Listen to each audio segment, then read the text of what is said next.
And I think working at an organization that empowers individuals to take advantage and take ownership of their own knowledge, their own expertise, their own training is really going to be foundational to prepare the workforce for this disruption.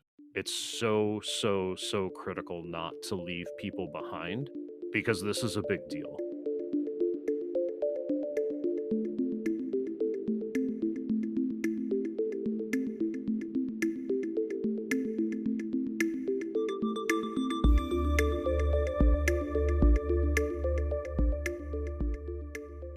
Welcome to Workmorphis Wired, where we dive deep into the future of work and explore the transformative impact of AI and other emerging tech through conversations with thought leaders, policy experts, and industry innovators. I'm your host, Emily Fabiano, and today we have a special guest joining us to discuss how to navigate the AI revolution. I'm excited to welcome Aud Jucaitis, Senior Vice President of Service Digitization at KeyBank. Aud brings a wealth of experience in overseeing digital transformations and making a significant impact on thousands of people and billions of dollars in financial assets. With his unique perspective, we'll dive into the current digital revolution fueled by the expansion of artificial intelligence. Welcome, Aud. Thanks, Emily. Great to be here.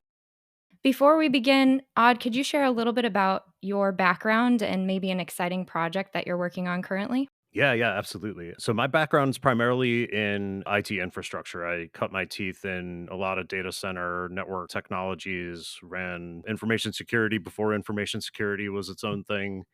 And ultimately, I got up the stack into middleware and led our KeyBank's end user compute domain for a number of years before I took an opportunity in a client facing role in our capital markets business, where I talked to our institutional investor clients about emerging and disruptive technology trends across payments, fintech, enterprise software, e commerce solutions, things like that. Through that experience, I really learned that I missed the challenge of implementation. I got to to a bunch of cool and smart founders about projects they were working on and missed the actual build side of it. So I took an opportunity in our digital transformation organization. So now I lead a team of people that are operating essentially as internal consultants to help create new digital experiences, help drive operational efficiency across different business units. And right now, I'm actually working on creating some new client facing applications that allow our clients who are unfortunately experiencing some kind of a fraud event to report into us and ultimately use a lot of process orchestration to drive automation into our back office servicing functions across disputes and fraud to make sure that we're able to make our clients whole as efficiently and as rapidly as possible. Very cool. I really appreciate your background because you've been in the implementation and the strategy and research side of things, which I think is a really cool space to be in, especially as we talk about emerging technologies and you lead these transformations for large organizations. So kudos to you on the impressive career path. And along those lines, how has your background in leading digital transformations informed your approach to the current digital transition that's driven by AI? At the end of the day, I think the details matter, right? When we approach a new business unit, either they've come to us asking for some help or we have an idea that we want to share with them. You really have to be able to conceptualize and explain the problem statement and make sure that you're able to articulate business value, especially in financial services. We don't get a lot of opportunity to do technology for technology's sake. We're always in the business of either trying to protect our clients' assets or manage risk or try to find alpha. And in that context, when you're talking about big investments in technology, and especially when you're talking about adopting relatively new technologies like generative AI or other artificial intelligence applications, I think it's important to ground those in business outcomes that are measurable. So, we use a lot of techniques like structured plans that conceptualize a target state and then ultimately deliver a financial business case in scale. And it helps get people on board who are maybe not technologists and understand that the technology is really not there for its own purposes, but can be used to materially impact business outcomes. That makes great sense, and I love that you touched upon the business case, the financial case for some of these innovations, and that's something that has come up in previous episodes about building AI into a current workflow or use case to create efficiencies versus just making up new use cases for AI. What is the most common obstacle that organizations tend to face with digital transformation?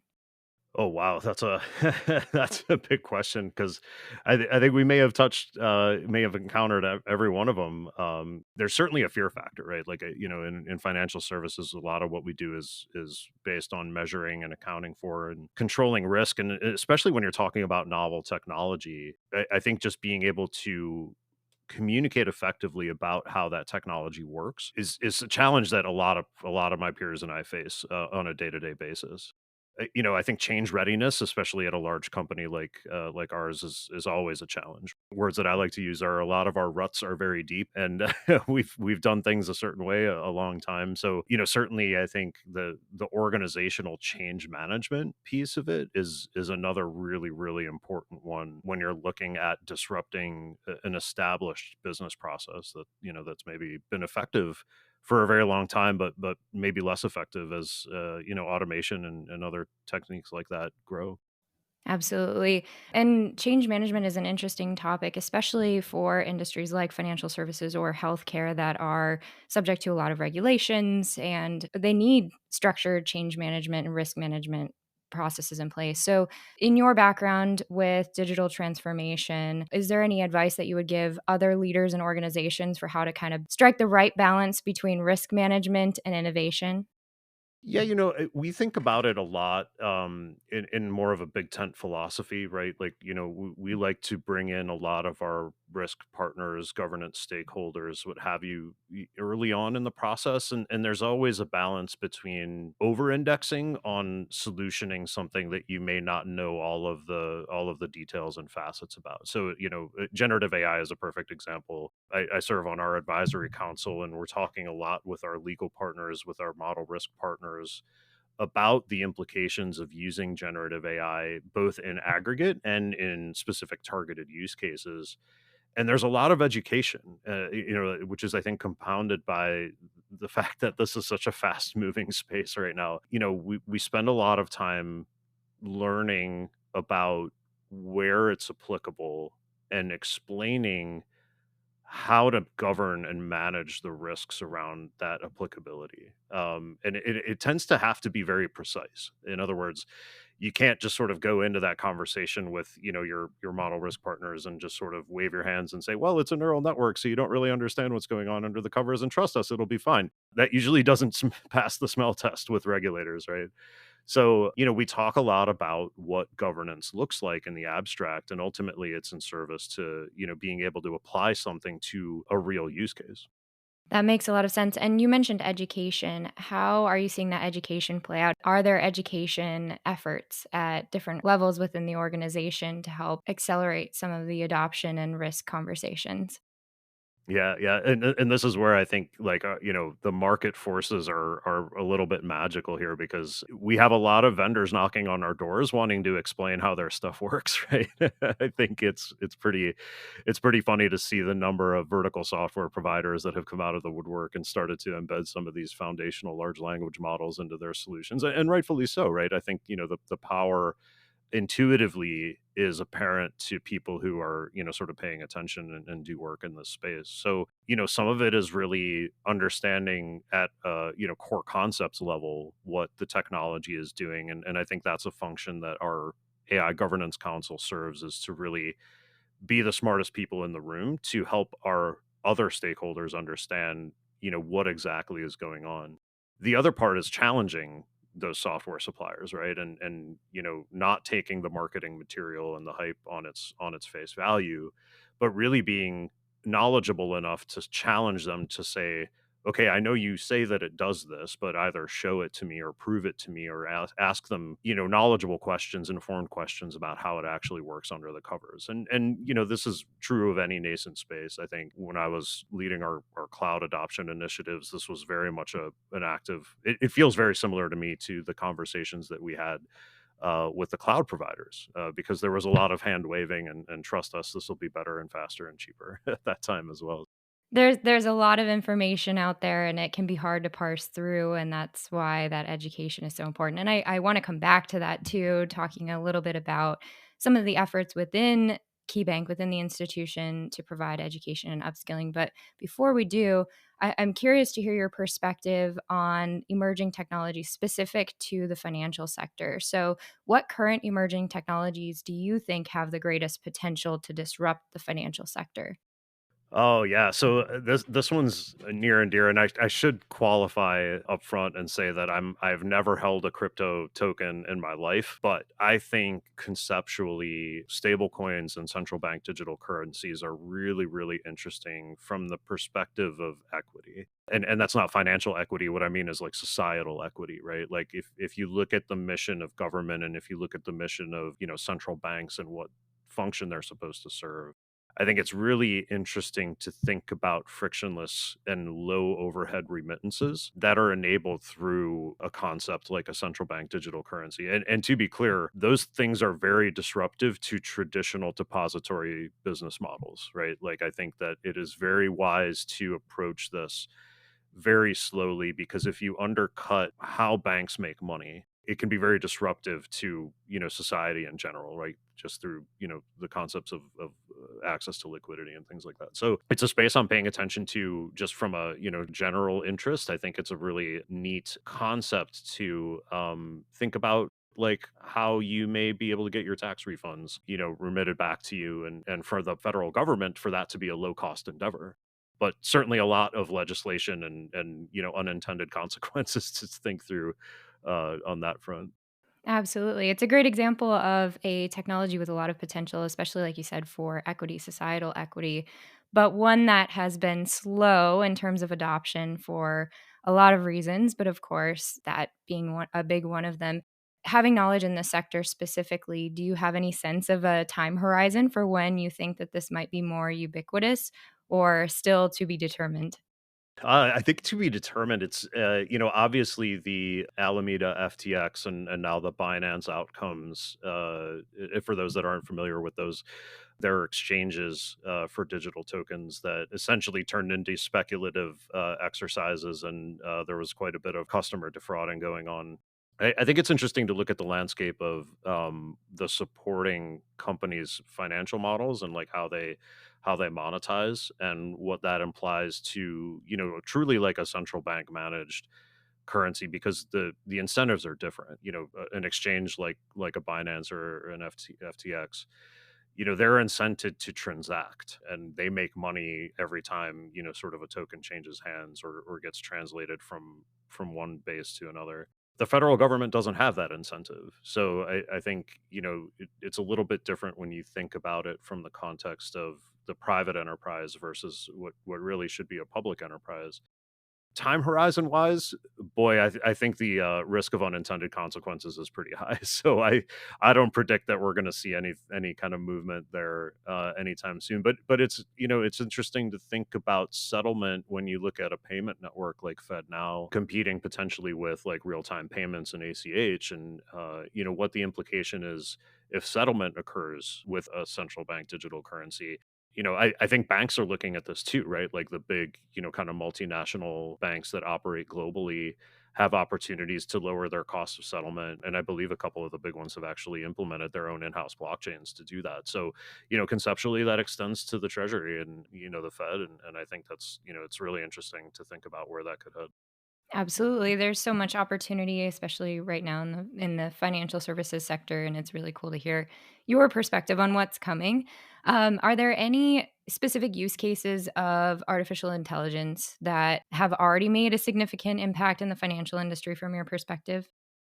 Oh, for sure. Yeah. So financial services have been using machine learning and artificial intelligence for a really long time.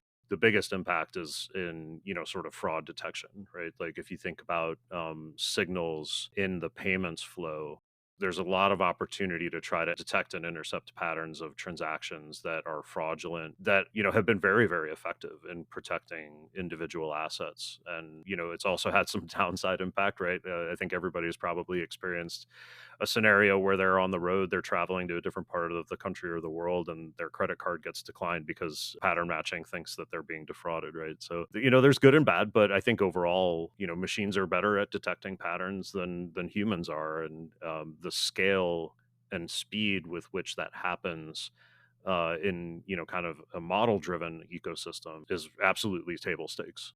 There's no financial services institution in the world that has not applied artificial intelligence to monitoring their money and their money movement flows for fraud. Absolutely. Applying the best technologies, the best tools available to serve customers makes so much sense. One a final question on that topic. You mentioned, banks are and have been using artificial intelligence to monitor for fraud and other use cases for a long time. How do you perceive the landscape changing or accelerating, if at all, thanks to some of the recent advances in generative AI specifically? Generative AI is really interesting because neural networks are inherently different than, sort of traditional regression models. The fact that it is actually creating content really, the use cases are materially different. So, a lot of common things that we're looking at across industries is summarization workflows or the ability to do enhanced search and interrogatory type of interactions with knowledge bases, for example, like your HR policies and procedures. Those are pretty simple use cases for generative AI that I think really have a material impact on, organizational efficiency. If you've ever worked in a large enterprise, it can be very difficult to find information. And, Google saw that opportunity back when they were publishing their search engine appliances and trying to get them installed in data centers back however long ago that was. I think maybe a decade ago, right? So, I think there's obvious use cases like that. There's less obvious use cases too, where the contribution of novel content is accretive to the business outcomes that we're seeking. And I think that, again, I'll go back to my opening comment. I think so much of the opportunity in business, especially in financial services where the risk appetite is relatively low, has to be grounded in business outcomes. As much as I would love to be in a technology shop where we experiment and do a lot of, proof of concepts and fail fast. At the end of the day, we're in the trust business, as our CEO, Chris Gorman, likes to say. And it's really, really easy to squander that. And we have to be very measured and careful about what we put together using new techniques. Absolutely. And as we talk about trust, one of the things that comes to mind for me is the trust that people have or maybe don't have yet in new technologies, including new uses of AI, such as generative AI, specifically concerns that they might have about how AI today might affect their jobs. So, how have you successfully guided people through digital change in your career? And what advice would you give leaders who are facing similar challenges as they think about implementing new technologies alongside of their workforce? That's a great question. So I'll address it in two parts.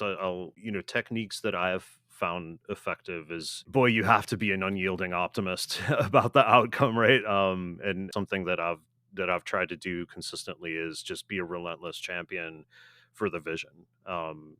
One example in my career, we really pivoted an operating model from a traditional once every 5 years massive investment enterprise forklift type of transformation activity into more of a steady state run rate. It forced us to change how we interact with all of our business partners, all of our technology partners, retool our testing cadence. And I probably spent 6 to 9 months just beating the drum and road showing what we thought it could look like to get people convinced that this was a good idea. So, again, driving change inside of an established enterprise is its own unique animal. And, I think being a relentless champion for that vision, hearing no, maybe not once, but twice, not 5 times, and still coming to the table and being willing to engage. That's, I think, really, really important. In terms of, disruption and how to navigate the disruption for stakeholders, I'll contextualize this in generative AI because I know you and I, Emily, have talked quite a bit about this. I do believe that this is really going to impact knowledge work in a similar way that the automation revolution in manufacturing impacted physical labor. If you think about what electrification did to factories, if you think about what, modern tooling techniques and automation on assembly lines robotics has done to manufacturing. I think we're at a similar inflection point for knowledge work. One of my favorite examples that I was at a artificial intelligence and financial services session in New York several weeks back, and somebody there used the example of think about the career trajectory of an equities analyst and somebody who pays attention to stocks for a living and publishes. They spend a lot of years on the ground just grinding through data and looking for patterns and building financial models and looking at various news sources and data points to try to update those models and get a level of precision that helps them achieve better returns. This person's thesis, and I agree with it, is that that role is going to materially change. So, what does a career trajectory look like for somebody now who would have spent a decade just doing this ground floor analysis and ultimately gets enough street cred to publish something? I think if you look across any kind of servicing function, whether it's insurance or financial services, mortgages, if you look across origination use cases like creating new accounts or giving somebody a loan for an automobile, there's so much rote work that goes into the outcome that generative AI applied with other techniques that have emerged over the last couple of years, like robotic process automation and things like that. There's a big change coming. So, one thing that I'm really proud of at Key, and I cannot take credit for standing this program up, but I'm a big champion of it, is we have a number of different ways that we allow our employees to upskill and enter into these fields where critical thinking becomes more and more important because a lot of the routine work has been automated away. We have a tech ready program where, in partnership with a local incubator here in Cleveland Tech Elevator, we send folks through I think it's a 14-week boot camp style of exercise, and they come out of that with real hard technical experience with the capabilities to enter into a more technical oriented field where maybe they had an operational background or a call center background previous to that. We dedicate 90 minutes a week for employees to go pursue their own professional development goals. That's not a trivial investment in time. And I think working at an organization that recognizes that empowers individuals to take advantage and take ownership of their own knowledge, their own expertise, their own training, is really going to be foundational to prepare the workforce for this disruption. I think it's so critical not to leave people behind because this is a big deal. It's really interesting you made the analogy to the industrial revolutions of the past, and I couldn't agree more. I think this is another revolution that we're seeing with AI in the workplace. And you mentioned earlier in our conversation about some of the more routine cognitive tasks like parsing through information, but then you started talking about some of these more complex cognitive tasks. And to me and to us, one of the most interesting things about this revolution is that it is getting into the professional services, even creative work, ideation. And so the moral of the story is that it's going to fundamentally change everybody's jobs. And actually, in our last podcast episode, we deconstructed a recent study that came out from Harvard Business, UPenn, and MIT about the impact of generative AI on productivity for knowledge workers, specifically management consultants. That was a blast because, as management consultants ourselves, we got to reflect on it from a future of work standpoint. And, it's interesting, but I'm bullish on it too. We're bullish on it too, and really excited about the implementation and the implications for productivity and to make some of those jobs stronger and to really rethink how we bring creativity into the process in the ways that we work. You mentioned some of the upskilling and reskilling programs that you have, how KeyBank is really investing time and resources into training opportunities and growth opportunities for employees. Can you talk a little bit more about how that originated, if you have the backstory on that, and maybe advice for any organizations that might be closer to a starting point or interested in doing something like what KeyBank has done for their employees? Yeah, unfortunately, I can't because I wasn't part of the organization that stood it up. That was in my stint in our capital markets division. What I do know is that it very acutely came out of a recognition from our executive team that there was a disruption coming. And I don't think it was, quite tied to generative AI, but the level of automation that technology is enabling and what we need to do as a business to remain viable as a going concern just on its face requires the automation of a lot of tasks that tended to be human centric. And I think a great credit to those thought leaders who stood up the program and recognized that the human element is such an important part of what we do and who we are that we couldn't just sort of abandon people because their jobs were automated away. Absolutely. We talk a lot about a people centered approach, and it's clear that KeyBank is really investing in that by really making sure that employees are at the forefront of everything that they're doing, including with technology implementation. So it's really exciting to see the work that's been done and to see the ways that you've been part of that as well. So we're nearing the end of our time together. So I'd like to ask you two questions that we ask all of our guests. The first is, what most excites you about AI right now? I think it's what yet to come. I do think that we're just scratching the surface of what large language models are capable of. And I think when you combine it with a dynamic of real, true, ubiquitous connectivity, there is a huge wave of creativity and human potential that's about to be unleashed on the world that I'm really excited about. And when I say connectivity, I'm talking specifically about technologies like Starlink and other, ubiquitous internet services that are not constrained by physical geography.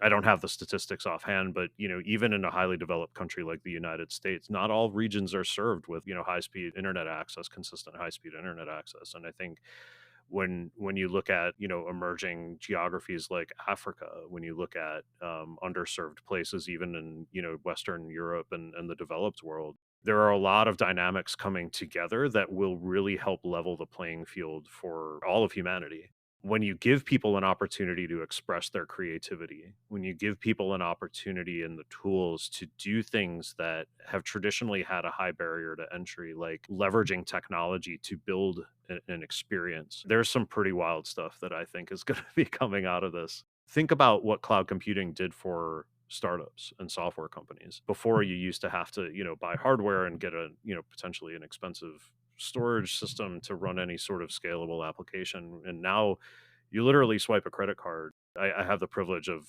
judging a couple of hackathons from some, higher education institutions here in Cleveland, and it blew my mind coming up through technology in the early 2000s. How these kids are like, "What do you mean I have to think about a server and storage? No, I just click a button in Google Cloud or Azure or AWS. I just automatically provision it. It's magical." Lowering of that barrier to entry and allowing that creativity to shine through, I think, is just going to be compounded when you start giving everybody internet access and you start getting AI tools applied and embedded in the software and experiences that we use day to day. I think the next 20 years is going to be wild.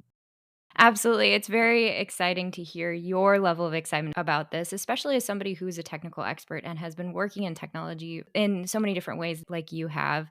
A lot of our listeners are non technical people who are leaders in government, education, and in business. What can non technical leaders be doing more of or thinking about as this revolution comes to bear to prepare for sort of this next phase that's coming?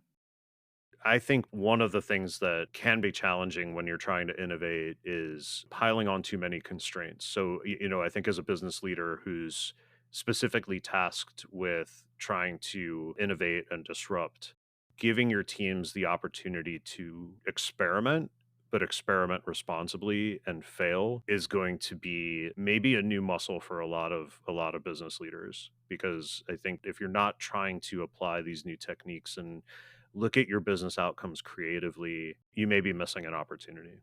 Very true, and so well aligned with so much of what we've heard from experts, which is striking that right balance of risk management, but also, like you said, allowing for some experimentation and learning what works and the innovation that comes out of that. Wonderful to hear. Last question for you. Do you have any plugs for upcoming events, launches, or anything else that you'd like to share with our listeners? I'll plug my end of year PTO, which I'm very excited about. I've spent this year heads down on a big delivery initiative, and we're actually releasing our final product here in about 2 weeks. So I'm pretty excited to unplug from that initiative and take a break. Industry wise, I don't know. Nvidia's got a media event. I think it's in January, and I'm pretty interested to see what they say about that. Like, I haven't read any speculation about what that might be about, but I think when you look at what the hardware manufacturers are doing to enable scale within data centers, that is a force factor for a lot of these techniques and capabilities. Obviously, there's a lot of investment in data center capacity in Ohio. We won a pretty big deal with the Intel factory here. The compute power required to operate these things is really no joke, and it's interesting to see what the chip manufacturers are doing to really optimize these workloads, optimize training, optimize the ability for applications to take advantage of these large language models. Love it. That's awesome. Well, congratulations on the upcoming launch and well deserved PTO. We'll keep an eye out for the NVIDIA announcement too. That's really exciting to hear. And again, this has been a fantastic conversation. It's great to hear your optimism about the changes that are coming and the technologies that are here and the interconnectedness of it all, whether it's broadband or compute power or some of the new technologies that are being introduced. We even talked about cryptocurrencies and blockchain. It's been really fun having this conversation with you. So thank you, Aud, for your time and expertise, and really looking forward to sharing these insights with our listeners.